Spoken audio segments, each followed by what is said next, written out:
morning and welcome to After GMS. We are live here on the WFMY News 2 Facebook page, already seeing some of our regulars joining us. We appreciate you every day. My name is Megan Malaris. I'm here with Stacy Spivey and Terrain Kirksey. Yeah, a beautiful morning to start off, but things are going to change, Terrain, as we head into the afternoon. Yeah, that's exactly right. We're going to see the cloud cover increase again, and the rain chances will eventually increase as well. Now, I'm not expecting a washout this afternoon, and by that I mean we will see the activity being scattered in nature. So it might rain down the street from you, it might not rain at your house, but where the showers and storms do develop, some of them could produce some locally heavy rainfall, gusty wind, and maybe even some hail, with that rain chance increasing kind of more and more as you get closer to sunset and as you go on into the early evening hours, with high temperatures ahead of all that, making it into the low 80s, and then the system will move through. Still some cloud cover around for the first half of Thursday, maybe even a few spotty showers before we see sunshine Thursday afternoon. High temperatures after today will stay in the mid to upper 60s, and then as we go through the weekend, right now it looks mainly dry. I can't totally rule out a sprinkle or isolated shower. That's why we have that 20% in, but not expecting much this weekend, with temperatures slowly starting to warm up a little bit as we go into early next week. So just keep an eye on things later on this afternoon. We're going to be watching it for you as well, and we will update you as necessary through the afternoon on through the evening hours also. Well, the one good thing about the rain is that it could help some gardens and plants out there, and that leads us right into our next conversation. It's for the green thumbs and aspiring plant parents out there. It's National Gardening Day, and we want to see what you've got growing or what you're planting. You can share your labor of love in the comments, or you can also text them to us. That number is 336-379-5775 as I tell you more about today. So whether it's fruits, vegetables, flowers, or houseplants, today is the perfect day to get out and grow something.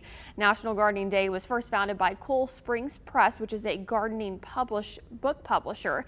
And in 2018, the National Day calendar began recognizing it every year. So how can you celebrate if you don't already have the tools to tackle gardening? You can find the right book, visit a local nursery, or look for a community garden in your area. Some of you have already sent in your gardening pictures. Check out these gorgeous yellow flowers that Julie sent in.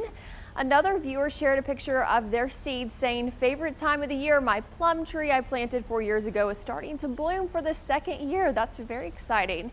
And here's another picture of a viewer's flower memory garden. That's really stunning. Neat that they did that. And a promising start in this picture with this viewer writing, starting out with begonias, hydrangeas, and gardenias. And finally, LaDonna shared a picture of a camellia she recently planted. I hope I said that right. That is beautiful. A stunning flower. Always a fan of the pink flowers. I have no green thumb. I would love to be a gardener, but I just don't think that it's ever going to be in my future. A funny story. So our executive producer and I once lived together and bought some flowers, and we were wondering why the next day that they were pretty much dead. Well, I forgot to put water in the vase. So that just explains why I shouldn't be given any plants. I can keep a dog alive, but I cannot keep plants alive. You can grow a baby, but yeah, I can't grow a plant. I don't need to be in charge of them. I remember she came and she was like, did you not put water in that? And I was like, oh yeah, I forgot. Oh my gosh. Hey, you know, everyone deserves a second chance at trying something new, okay? So give yourself a fresh start, plant some flowers. Maybe outside this time, avoid the vases because Mother Nature might be able to help you out if you forget to water. Yeah. As far as gardening, I posted a picture on my Facebook page, Megan Malaris News. I plant geraniums every year. Here they are in honor of my late grandparents. So growing up in St. Louis County, they had a farm stand in the northern part of the county. They had the best flowers in the entire area and produce, but they really loved their flowers. My grandfather called them his babies. They had greenhouses on the property, and I mean, they were just exceptionally beautiful. So every year in honor of them, I go to the local farmers market and pot some geraniums, and I hope they last. They did pretty well last year. We'll see what this year has in store. You can't overwater them, which I think sometimes is a problem if we get a lot of springtime rain.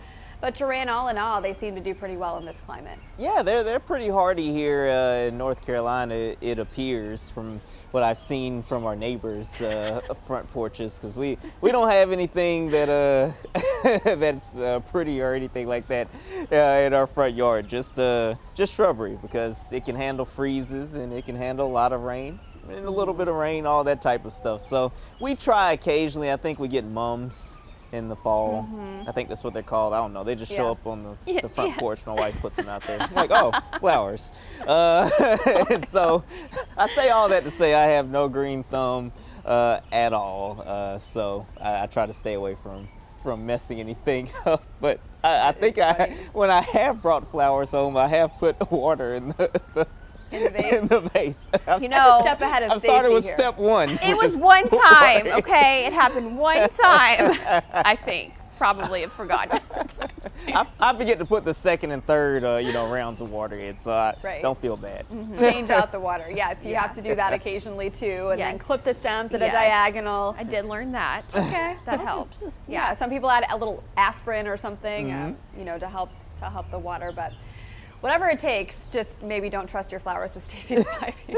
No, but apparently I'm not the only one that struggles with this, because a lot of people are saying that they don't have a green thumb. Actually, I think it was Joe that referred to it as she has a black thumb, because Joe said I got a black thumb instead of a green thumb, but she said her mom has the green thumb.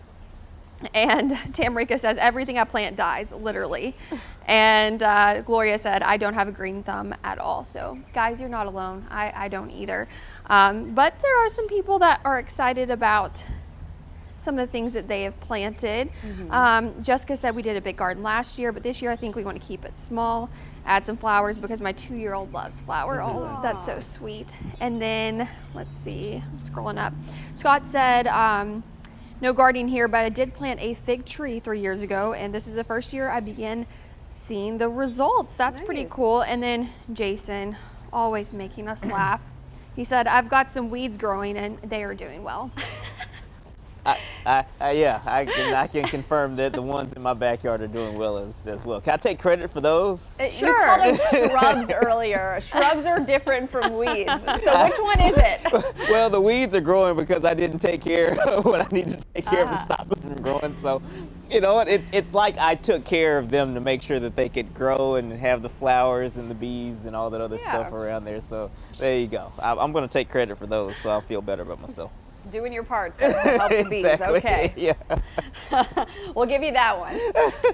So I think we've come to the conclusion that Megan, out of the three of us, has the green thumb. Definitely. So haven't done our vegetables yet this year, so fingers crossed for success in that department. All right, we'll talk more about this and whether today is a good planting day as far as your forecast in a few minutes. But first, we do have some headlines to get you caught up on this morning, and we'll start with this one here. All 50 states now have suspended the use of Johnson & Johnson's COVID-19 vaccine. The federal health officials are recommending the pause after 6 women developed blood clots after receiving the shot. Today, the CDC will hold an emergency meeting to discuss the blood clotting associated with the J&J. And again, only 6 women out of the nearly 6.8 million people who have received the shot have reported the issue. Let's take a look at our state's vaccine effort. Nearly a quarter of the population is fully vaccinated. Another 9% is still waiting on a second dose. Just under half of the state still needs to get a first dose if they choose to do so. 242,000 people received the J&J before the pause. Thousands of vaccine appointments in the Triad are now on hold as the FDA investigates. Chief among them is the federal vaccine clinic at the Four Seasons Town Center Mall in Greensboro. It had opened 24,000 J&J appointments yesterday, setting up people to get them next week. It's unclear yet what will happen with those appointments. If you've already gotten the J&J shot, there are a few very rare symptoms to watch for: severe headaches, severe abdominal pain, severe leg pain, or shortness of breath. If you get any of these symptoms, again, rare symptoms, call your doctor. The typical headache and slight fever you've heard about with any of the 3 vaccines, or maybe you've experienced these, are not the severe reactions doctors are warning about. All Guilford County school students will start in-person learning 5 days a week Monday. Last night, school board members met with just a few days to go until the switch. WFMY News' Denise McMiller has more on the changes. Well, middle and high school students are currently learning in person 2 days a week, but they'll have the opportunity to wrap up the last 8 weeks of school in person among their peers 5 days a week.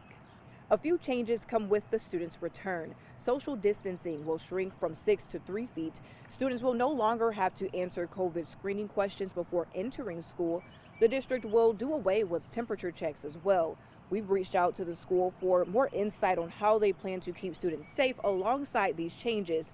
No one has been available for interviews so far, but Superintendent Dr. Sharon Contreras did have this to say at last night's school board meeting. As the school year draws to a close and end of the year exams approach, it is critically important that we maximize the time we have left.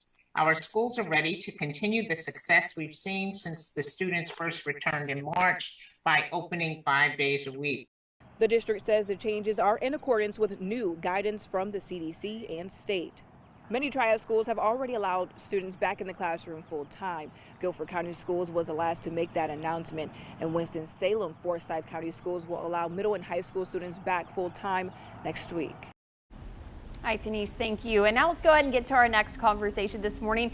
Can you believe we're just 100 days away from the 2021 Olympics in Tokyo? And we wanted to know, what sport are you looking forward to seeing the most? You can go ahead and let us know in the comment section. So the 2020 Summer Olympics were delayed a year due to COVID-19. Things get underway on July 23rd, but this will be the first year we see medals handed out in sports like karate, skateboarding, sport climbing, and surfing. It will also mark the return of baseball and softball. Always love watching the Olympics, but I have to say, the one sport that I always tune into is gymnastics. Growing up, I think I started dance classes when I was 3, and then you couldn't get into gymnastics until you were 5, and so I've started at 5. And I've just always loved it. I've loved cheerleading and watching all the gymnasts. I remember there was a girl, her name was Dominique. Dominique Dawes. Is that, was that it? I don't know. No. Oh, okay. That's somebody else. A weird last name. Anyway, I just remember watching her at the Olympics and trying to mimic everything she did, and I just thought she was so amazing. And so I always look forward to see what they can do. And athletes are just, I feel like they're so incredible, even more so now these days. Well, yeah, look at Simone Biles, Gabby Douglas. You had Nastia Liukin and Shawn Johnson on that gold medal team a few years prior. Some exceptional gymnasts have come out of the U.S., but they're always facing tough competition, especially from the Russian team, the Chinese team. So it'll be interesting to see who prevails this year. I'm excited to watch gymnastics as well. My all-time favorite Olympic sport is all the equestrian games. You have the dressage, you have the show jumping, you have the cross country. An avid horsewoman, I grew up as an equestrian, and I always enjoy watching that aspect of the Olympic Games. Taran, what's your favorite? Track and field. Okay, yeah. By far, track and field. I can watch that all day, especially the sprints. I can watch the long distance too, but I love watching the sprints. I don't know, there's just something about it. You have a lot of these, other countries that may not have the training facilities and whatnot to do some of these other Olympic sports on a very high level, but everybody could set up an area to run, and it's always cool to see, especially the Caribbean countries compete and sometimes win. Usain Bolt is the first person that comes to mind, obviously, representing Jamaica. So, that's always an interesting thing, and it's just, you never know who might win, especially in those sprints. If you're having just a little bit of an off day, somebody else can beat you. Yeah, or if you're slightly outside of your lane. Yep, that's it. You're disqualified. You're Yep. Yeah. Well, crazy. I love the sprints. I love the relays. I was an 800 runner in high school. Always loved watching the 4x8. So, yeah, track and field, that's a good choice, too. Oh, yeah. Okay, I found her name. I Googled it because it was bothering me. It was Dominique Moceanu. Oh, Moceanu. Okay. Moceanu. Okay. I can't remember how you pronounce it, but that's who she was. Okay. Yeah, so I loved her. She was my favorite when I was growing up. But let's see what people are saying. For Jason, in the summer, it is handball. And the winter, it's curling. Yeah, curling is always a really cool sport to watch. So different. And then Heather said, men's gymnastics, LOL. I wonder why, Heather.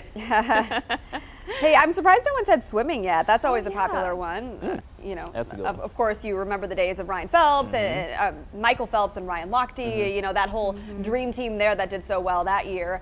So yeah, we'll see what swimming has in store this time around. Yeah, and then in winter, oh, I love ice skating Ice too. skating, 100% figure skating.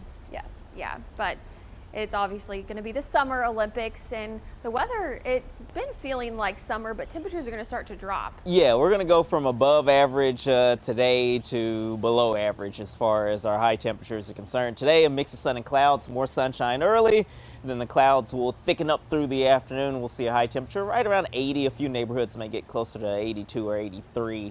And then we'll see a chance of pop-up showers and storms through the late afternoon hours, with the rain chance a little bit higher as we go through the evening. I'm not expecting it to rain everywhere, but where the storms do fire up, some of them could produce some locally heavy rainfall, gusty wind, and maybe even some large hail. So we will watch radar carefully for you as we go through this evening.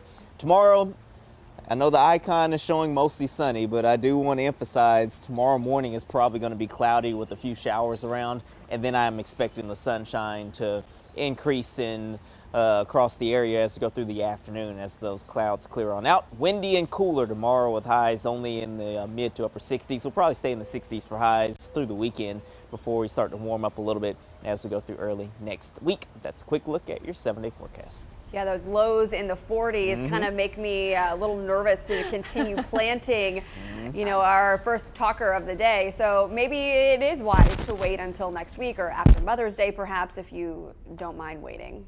Yeah. A lot wiser than I am, who've been living a lot longer than me. I've always said, you know, around Mother's Day. So I'm going to stick with that if I were to plant anything. But your shrubs are going to be fine. Exactly, they are. Weeds. That's why I have to worry about them. Yeah. All right. Thanks so much for joining us here on After GMS. We have so much fun doing this with you every weekday at 7:45 on the News 2 Facebook page. Yeah, and don't forget to download our free News 2 app to be weather aware throughout the day. And we'll see you right back here tomorrow morning. Have a great day.